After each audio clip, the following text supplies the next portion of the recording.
Vou estudar, desculpe, mas eu vou estudar. Não ligue se eu não te ligar. Preciso da minha aprovação. Vou chorar, desculpe, mas eu vou chorar. Na hora em que eu passar, comemore a minha nomeação. Esse foi mais um lançamento de Valtinho Produções. Curtiu? Coisa boa, meu querido! Preparado para mais uma rodada de muito estudo? Então, vem comigo! Nesta aula, nosso professor constitucionalista mais top desse meu Brasil vai iniciar o estudo com você sobre o controle de constitucionalidade. Preciso nem falar que o tema despenca em concursos, não é mesmo? Sabia que é graças ao controle de constitucionalidade que se garante a supremacia da Constituição? Isso porque todo ordenamento emana e tem sua fonte na Constituição, logo, é necessário que toda lei ou ato normativo seja compatível com ela. Tema único: Teoria Geral do Controle de Constitucionalidade. Supremacia constitucional. A ideia da supremacia constitucional surgiu com as revoluções liberais que trouxeram à tona a noção de Constituição escrita, formal e rígida. A rigidez de uma Constituição tem como principal consequência o princípio da supremacia, do qual decorre o princípio da compatibilidade vertical das normas do ordenamento jurídico, segundo o qual uma norma só será válida se produzida de acordo com o seu fundamento de validade. Conforme Ingo Sarlet, noções de supremacia normativa da Constituição, garantia de justiciabilidade e de controle de constitucionalidade guardam uma relação intrínseca e de decorrência lógica, pois, conforme Kelsen, uma Constituição que não tem garantias de anulação de atos inconstitucionais não pode ser obrigatória. No entanto, veja-se que há dois tipos de supremacia, a material e a formal. Supremacia material. A supremacia material é decorrência do objeto clássico das Constituições que trazem em si os fundamentos do Estado de Direito. É um corolário de objetos clássicos das Constituições, que são as denominadas matérias constitucionais, como previsão de direitos e garantias fundamentais, estrutura e organização do Estado. Esta supremacia leva em conta o conteúdo das normas que detêm natureza constitucional, independente de estar formalizada em documento escrito.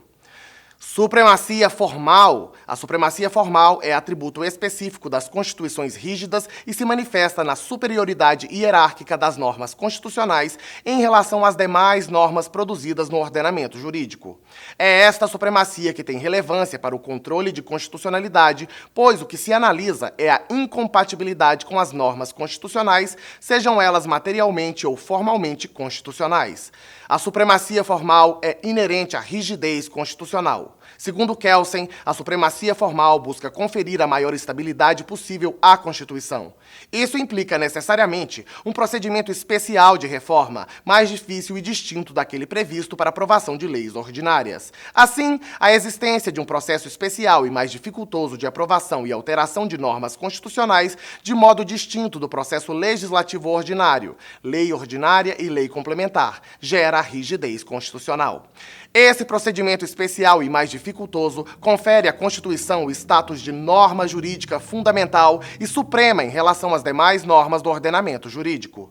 Como diz Kelsen, uma norma é superior, fundamento de validade, quando regula a forma de criação e define o conteúdo de outras normas jurídicas. Veja, amigão, que a Constituição estabelece regras de procedimento, cuja violação gera inconstitucionalidade formal, e também regras de fundo, inconstitucionalidade material. Por isso que a superioridade é tanto em relação à forma quanto ao conteúdo. Em relação à forma, para a elaboração das leis, deve ser observado o procedimento legislativo, iniciativa, aprovação, promulgação e etc. Por exemplo, a Constituição Federal determina que leis complementares sejam aprovadas por maioria absoluta e leis ordinárias por maioria relativa.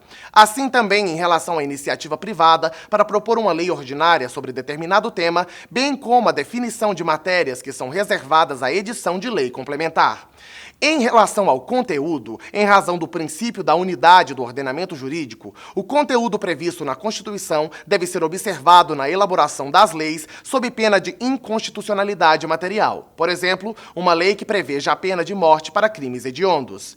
E importante aqui, meu chapa, presta atenção ao que o professor tem para te dizer. A doutrina aponta que somente é possível o controle de constitucionalidade em estados que adotam constituições rígidas. Mas veja só. Apesar disso, Clemerson Martin Cleve afirma que é possível a existência de controle da constitucionalidade formal em estados que adotam constituições flexíveis, ou seja, um controle sobre o procedimento de elaboração das leis. Com isso, se o processo legislativo não for observado, é possível a declaração de inconstitucionalidade formal. No entanto, no que tange à inconstitucionalidade material, esta não é possível nos casos de constituições flexíveis. Entendido? Vou te dar 2 segundos para tomar uma aguinha e respirar fundo. Valendo? Já foi? Então vamos continuar.